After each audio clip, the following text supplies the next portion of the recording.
Réussir à travailler ensemble, qu'on soit de tout secteur, de toute politique, de toute génération. Le but, c'est de montrer le meilleur de nous pour donner aux gens l'envie de venir découvrir notre territoire. Je suis Alizée Niermans, donc présidente d'Art de Vivre en Alaric depuis maintenant 1 an et demi.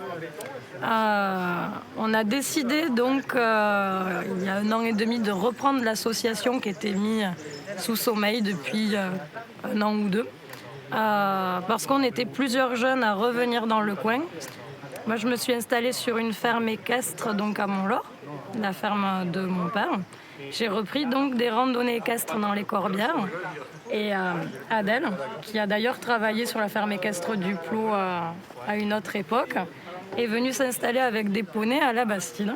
On s'est dit avec nos 2 structures, on peut effectivement proposer les enfants, les poneys, passer un certain âge, ça passe à cheval du coup chez Alizée. Et le but, c'est encore une fois de travailler en réseau, c'est-à-dire travailler, au lieu de travailler en concurrence, travailler ensemble et intégrer les producteurs locaux, les hébergements, les sites touristiques pour vraiment montrer le meilleur du territoire.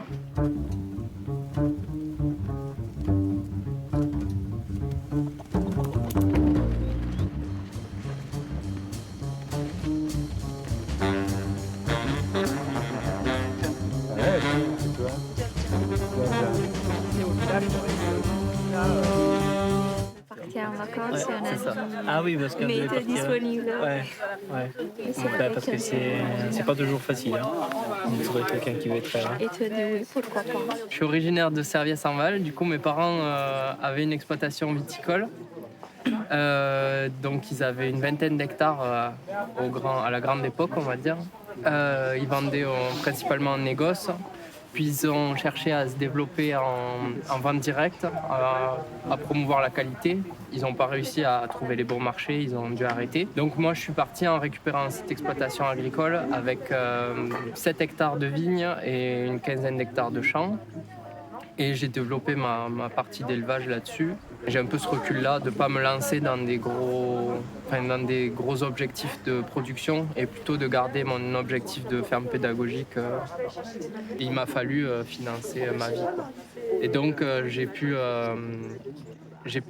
trouver un contrat à la Mordasse pour traire des bufflons. Alors nous, maintenant ça fait 5 ans qu'on est en France. Et mes parents ils sont tombés amoureux ici des Corbières. Et en fait on s'est installé quand on a trouvé la propriété à la vente. Et ils se sont dit c'est ici. Parce qu'on on est en plein Corbière, mais on est à 15 minutes des Carcassonne. Et on a acheté un domaine où on a un potentiel pour tout faire. Du coup, on s'est installé d'abord avec les restaurants et avec des laveries et cuisine italienne, mais on ne fait pas des pizzas.